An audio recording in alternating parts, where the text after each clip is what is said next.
Napakainit pa rin talaga pero itong ating panghimagas ay tamang-tama sa panahon ngayon. Ito ay no steam, no bake, walang itlog. Napakadali lang gawin. Sarap po. At yung ating first layer, dito ay gagamit tayo ng agar-agar powder. Kung wala kayo ng agar-agar powder, pwede kayo gumamit ng plain gelatin powder. Doublehin nyo lang yung amount. 1 teaspoon agar-agar powder. 1 1/4 cup ng milk. Haluin lang muna natin at buksan natin yung ating apoy into medium heat. At bago ito kumulo, ay nag-chop-chop na ako ng ating tsokolate. Ito ay pinaghalo kong dark at milk chocolate. So, maglalagay lang ako dito ng mga 3/4 cup. At para naman sa ating pampatamis, konti lang condensed milk, mga 2 tablespoon lang. At titikman natin ito mamaya kung sapat na yung tamis nito para sa akin. Ayan, at medyo kumukulo-kulo na yung ating mixture. Tikman na natin kung okay na yung tamis. Okay na to. Nga pa rin agar-agar powder, hindi ito magsiset kapag hindi ito kulong-kulo. Kaya kailangan talaga kumukulo. Next, ito yung ating gagamiting molde. Kahit anong molde meron kayo, okay na naman din yan.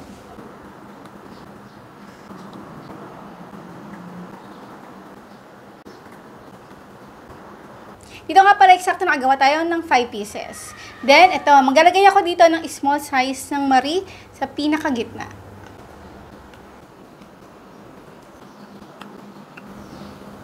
Diba, ang bilis mag-set ng ating gelatin kahit hindi pa ito nilalagay sa ref. Maganda talaga guys yung agar-agar powder. At para naman sa ating second layer, 1 1/4 teaspoon ng agar powder, 1 tablespoon ng cornstarch, at ng ating 1 1/2 cup ng milk.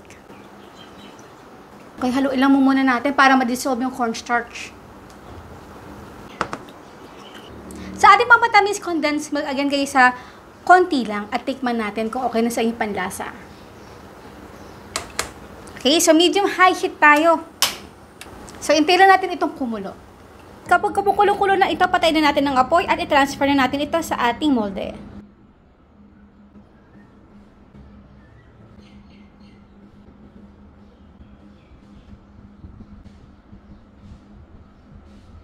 Siyempre, ilagay natin ito sa ref. Mas maganda kung overnight.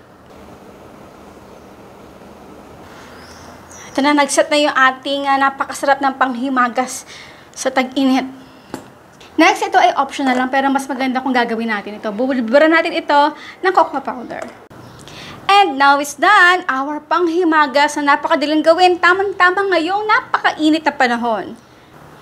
Aba, siyempre, bago tayo magtikiman portion, ang tanong ni Mami Shirley, ano yung nilagay natin pang toppings or garnish dito sa ating napakasarap na jelly? Siyempre, ang inyong sagot sa comment box section. Tara na guys, wala na pa tumpik-tumpik pa. Kain po tayo.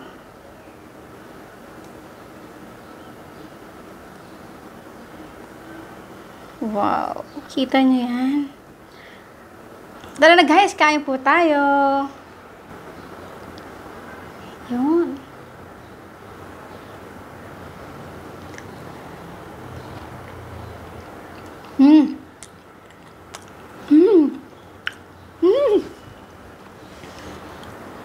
Sarap.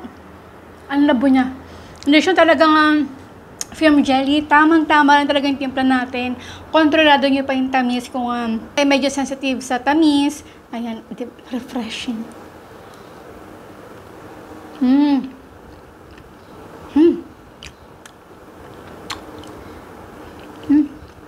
Harap.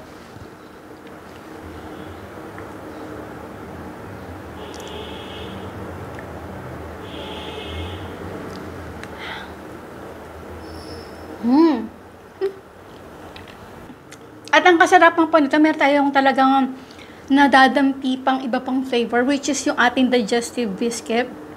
Para siya naging semi-cake na dessert na jelly.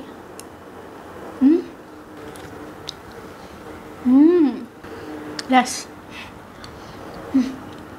Sarap po. So, yun po guys. Maraming po salamat sa inyo lahat ng ating outro. Keep safe, be healthy, and be happy. Bye. Sarap.